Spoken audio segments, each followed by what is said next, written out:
Hindi naman hihiling ng magulang mo na yumaman ka kaagad.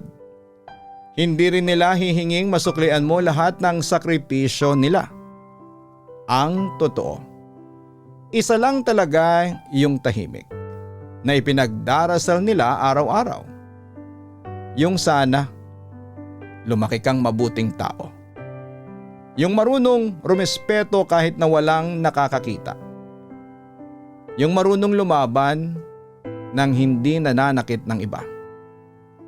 At yung marunong magmahal ng totoo. Kasi kayang tanggapin ng magulang mo na mahirap ang buhay.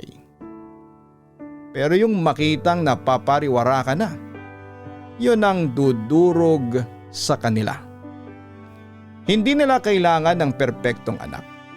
Ang gusto lamang nila yung anak na marunong lumingon sa pinanggalingan. Yung kahit maraming nangyari sa buhay, hindi nakakalimot.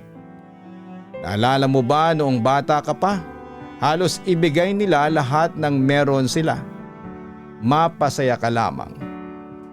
Yung mga bagay na akala mo ay maliit lang noon, yung pala yung mga bagay na pinaghirapan nilang pag-ipunan. Minsan yung pagkain sa mesa, mas pinipili nilang ikaw ang mabusog. Minsan yung pagod nila, itinatago na lamang nila para hindi ka mag-alala. At habang tumatanda ka, maintindihan mo rin unti-unti kung bakit sila nagagalit noon. Hindi dahil gusto ka nilang kontrolin, kundi dahil natatakot silang dumating ang araw na hindi ka handa sa tunay na mundo. Kaya kahit minsan paulit-ulit silang magpaalala, kahit minsan ay nakakairitang pakinggan, galing lang din yon sa tunay na pagmamahal. Dahil walang magulang ang gustong makitang umiiyak ang anak nila dahil sa maling desisyon. At alam mo yung masakit? Darating yung panahon na hindi mo na maririnig ang mga sermon nila. Kumain ka na ba? Mag-ingat ka.